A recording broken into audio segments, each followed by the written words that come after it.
Welcome back, everyone. On to our next session. This next one should be quite interesting. We're going to get a perspective of what it's like to build things on Apple devices. So we've got developing WebAuthn and FIDO on Apple devices. And our presenter now is Joel Rennich, who's the director from Jamf. So, Joel, thank you very much. Greetings. To those of you online, we're in a very large ballroom with a few thousand people, standing room only for this amazing session about developing code. We're going to get into a couple of things. We've got like 20 minutes, so we're going to move fast. But we've got some live demos, so even if you don't care what I have to say, stay in case things fail, right? Because that's when it gets really fun.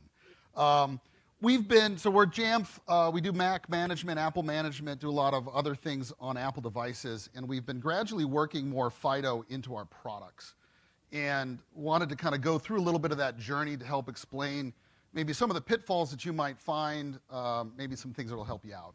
So a couple of things that we're going to cover, kind of different ways of doing this. We're going to focus a little more primarily on doing this through an OpenID or WebAuthn kind of interaction. While you're more than welcome to do some of the FIDO interaction directly within your app, we're going to show that a bit at the end. Certainly, you're probably working with modern authentication with an IDP that's out there. And so that's the flow that we're going to kind of focus most on as we go through here.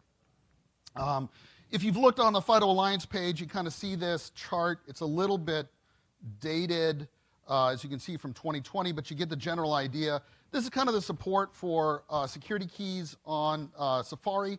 So that's on Mac OS and iOS, and also then on some of the third-party browsers that are in there, the popular ones that you're going to get. Since most of what we're going to be doing is going through a browser, this is kind of important. The big takeaway here is that Bluetooth, which you've probably already run across, is maybe not the most performative ways to get a FIDO authentication happening. And that is the same for the Apple devices as well. Chrome, I think, has recently dropped support on that, so you won't see that even though it's shown on here. On iOS, the primary thing is USB-C or Lightning. USB-C for the newer iPads and things like that is what you can be expecting.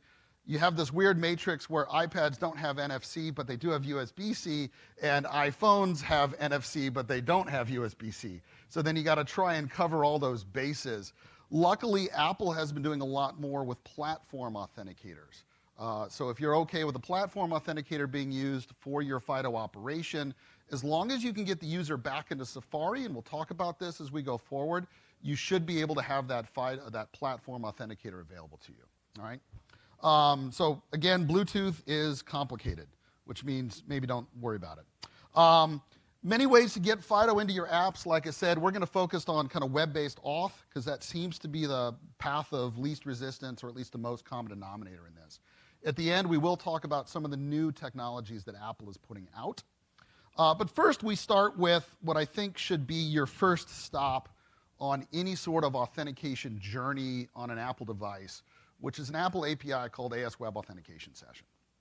This is relatively new, so you do have to be ensuring that you're, I think it goes back to iOS 13 or 14. Somebody on the live stream will correct me on this, and then Mac OS 15. So you've got about the last 2 revisions that it's available in. So that's the one caveat here. But otherwise, this gives you a really, really easy way to open up an authentication session in Safari. All right? And very recently, we'll show you this on the Mac, you can also use third-party browsers if they opt into this. So if your users are using Chrome, for example, they've already established platform authenticators in Chrome. Using AS Web Authentication Session from your app can open up Chrome and then allow you to proceed with the authentication from there. So a really nice way to get that user in. Follows all of the best practices in that your app won't get any of the session cookies. You don't really see any of that interaction with the identity provider, which is the way it should be. And you're using the system browser for the user.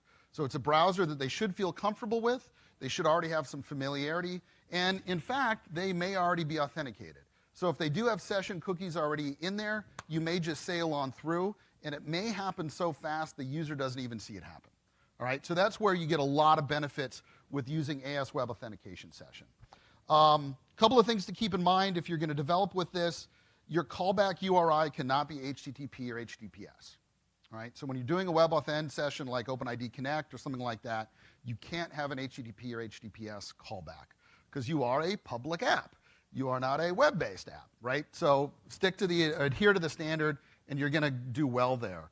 The nice thing that you don't have to do, if you've ever done deep links, which we'll cover in a little bit, where you've had to set up a URL scheme for your own app, you've had to edit info plist and do some other work inside Xcode, none of that's required for AS Web Authentication Session. So you would put in your own, reverse DNS notation or whatever you want to do, whatever's been registered with that app and your identity provider, put that into the code, which I'll show you shortly, and then it all just kind of works.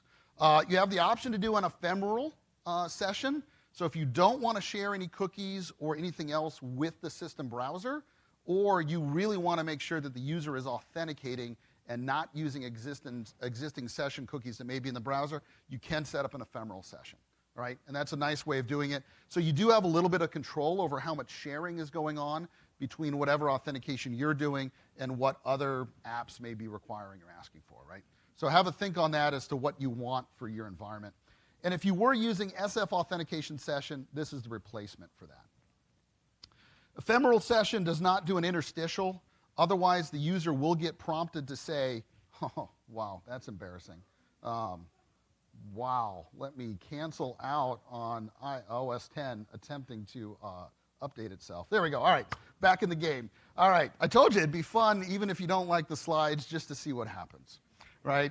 Okay, so does not share tokens with the browser, but otherwise the same, and it won't prompt the user for, do you sure you want to do this authentication, right? Otherwise, when using AS Web Authentication, the user does have to kind of opt into it. Here's the code.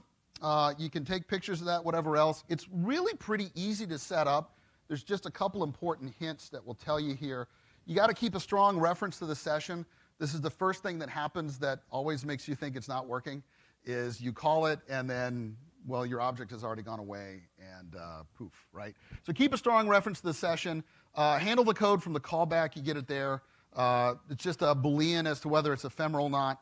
And then you've got to do this confirmation to the AS Web Authentication presentation context providing protocol. But that's really easy to do once you know you just got to return an AS presentation anchor.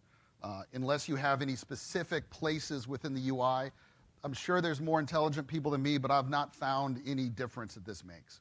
So just by returning AS presentation anchor, everything seems to work nice and well. All right? Pretty simple, and I can give you some examples of this of AS Web Authentication in use. Here's a little app we have on iOS that authenticates you and then gets you a certificate. And here we are pulling up, I think we're going to go one login here, or maybe Okta. So we put in a username for Okta, and already you can see that sheet. That's the AS Web Authentication Session. And when we hit next there, we can then flip to using a security key, hit verify, and you don't see it, but I'll graphically show you. I'm putting in my lightning key and touching the contacts, right? And now I've got a certificate that's generated for that user that's in there. So it's a really nice and easy way. Here I'm going to set up an ephemeral session. I'm going to turn that on, at which point, actually I'm turning it off. Now you're going to see the interstitial that gets popped up. So I'm going to go back through the same flow, go back to Okta. Now you've got that dialog box that says, hey, you may be sharing your information or you may be authenticating here, and you need to have a little more understanding of what's going on. So that's the piece that the user sees. Otherwise than that, it's very similar. If I had set this up for a platform authenticator, all of that would go through just fine as well. Perfect. So, and I can show you this on the Mac real quick, because I promised you I'd do that. So I've got a little app here that just generates an AS Web Authentication Session, and I can just hit load. And here I am. Since I'm not using an ephemeral session, I get asked if I want to continue. Once I hit continue, it's actually opening up a Chrome window and then doing the actual process in here.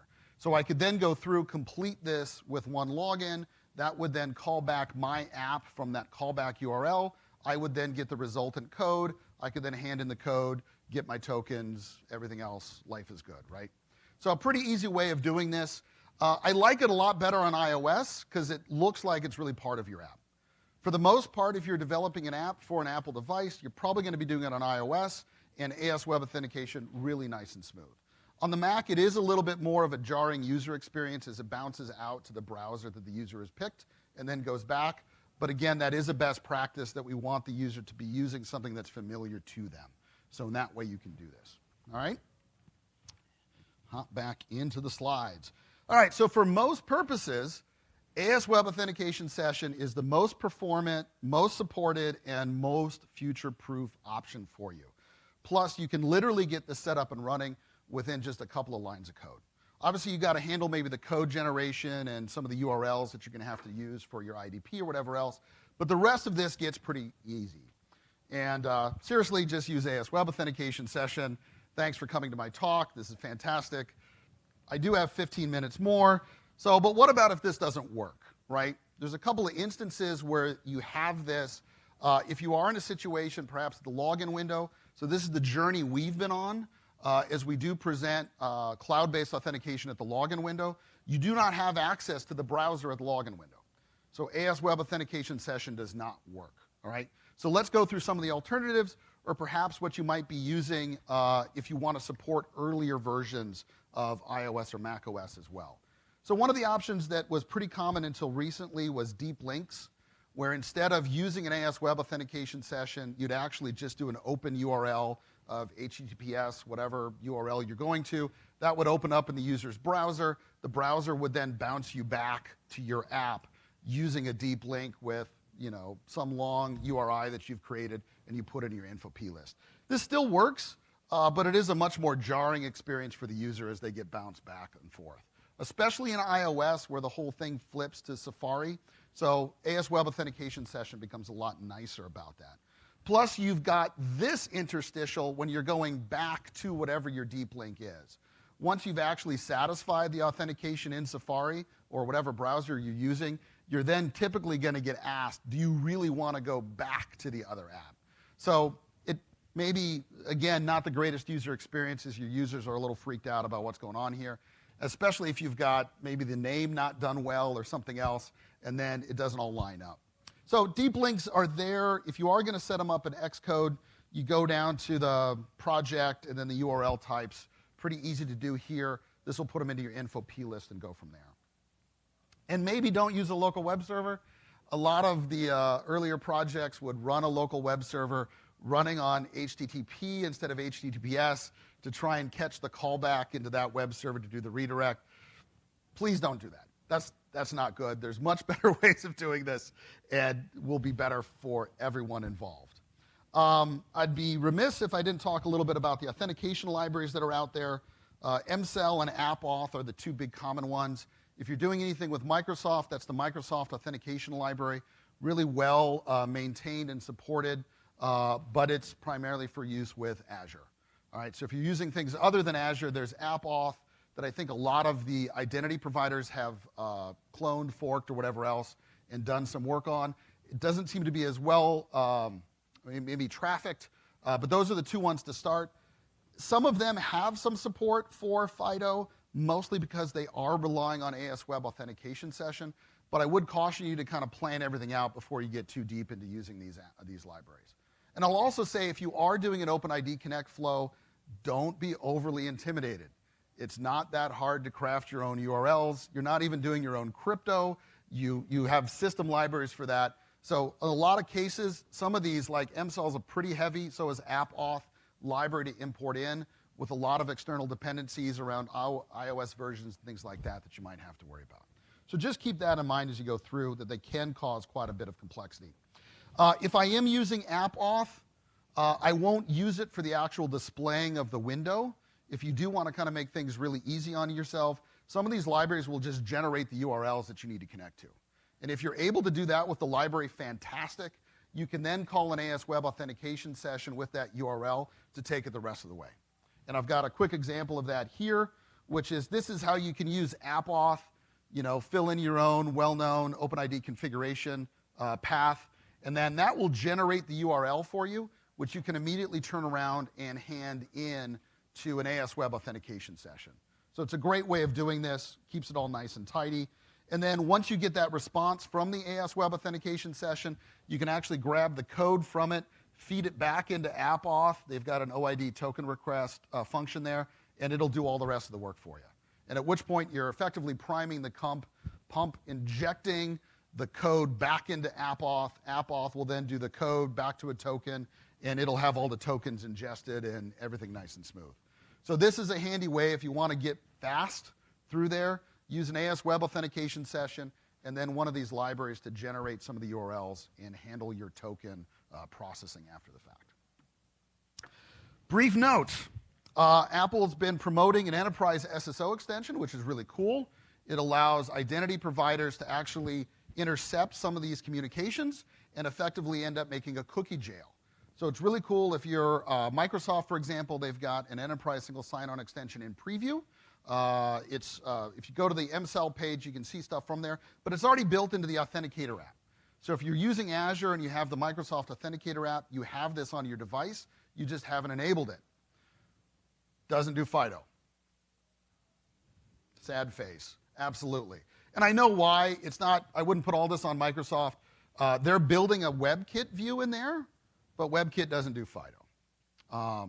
When we meet up at the bar or the reception, we can have a long conversation around some very pointed thoughts I have about this. But for right now, WebKit does not do FIDO. Apple has removed all the FIDO pieces and kept them very carefully within Safari.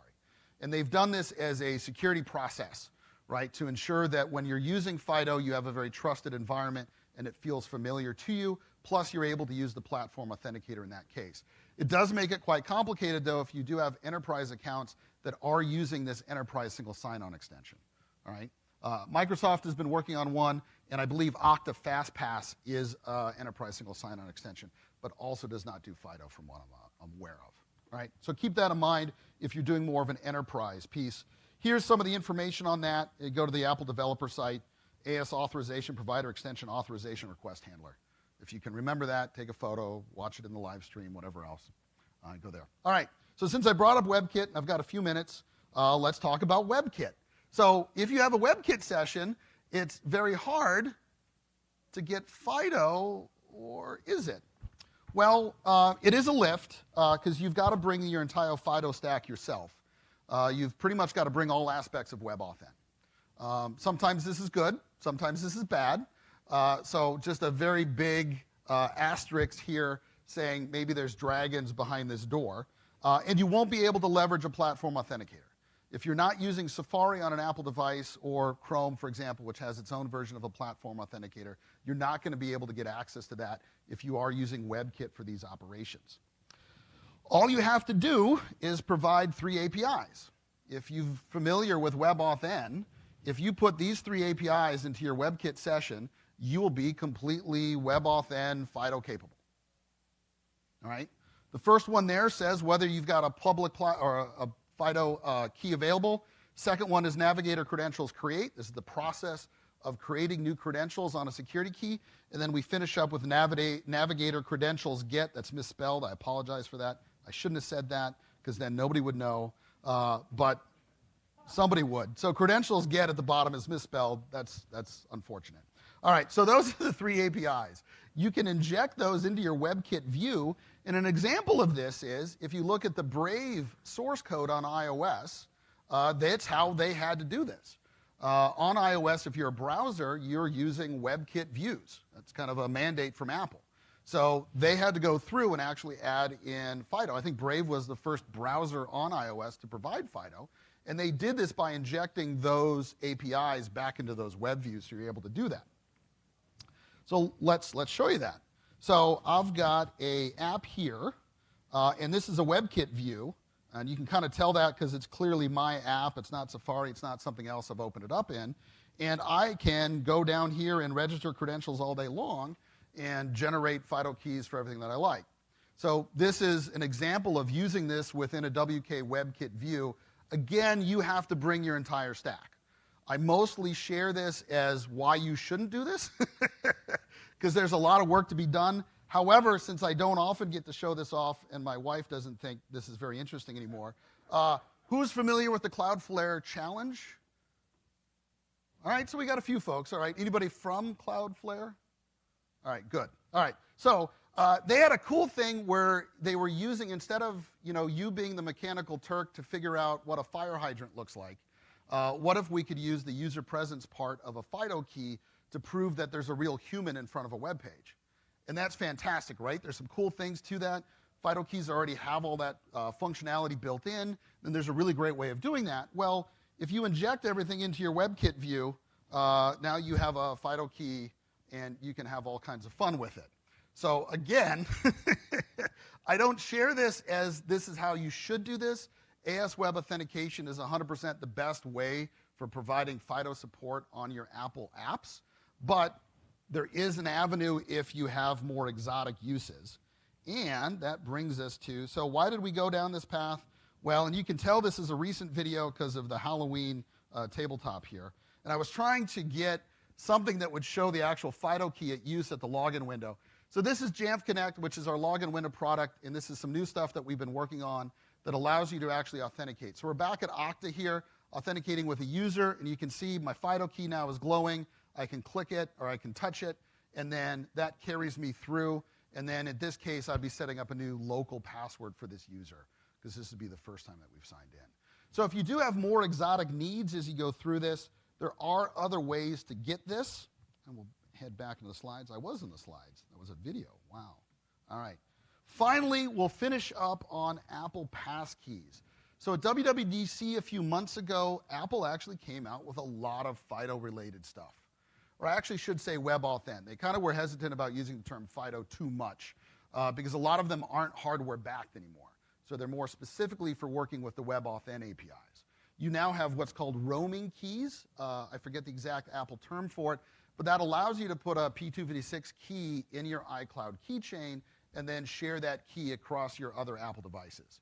This is where a platform authenticator becomes a roaming authenticator and lines get really blurry really quickly, right?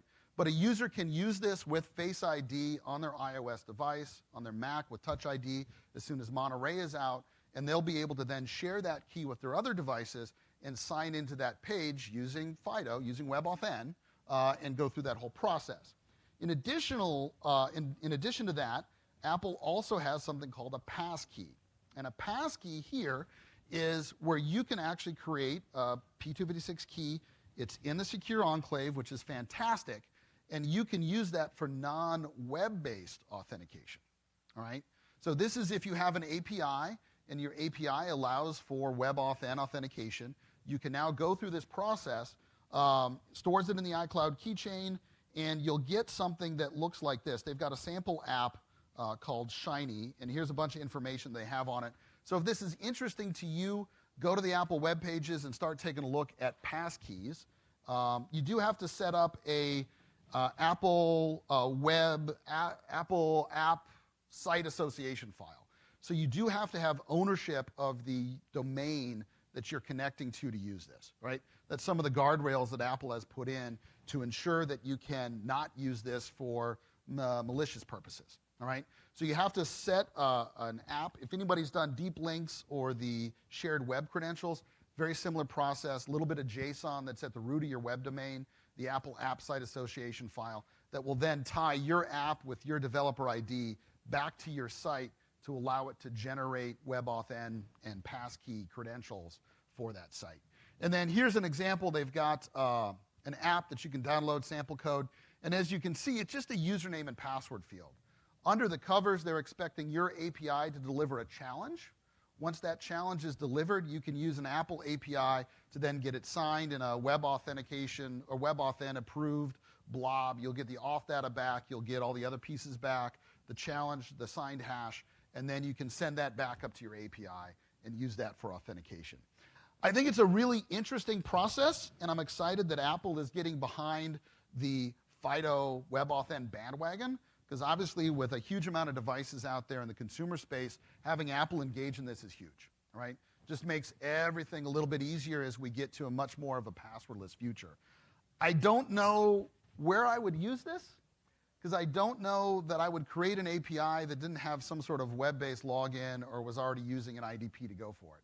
If I am doing this on my own, I'm probably just generating P256 keys in the secure enclave anyway, and then just signing a blob. I don't know that I'd go through the whole WebAuthn process, but it is a pretty cool thing to see up there, and I'm excited that people are using that.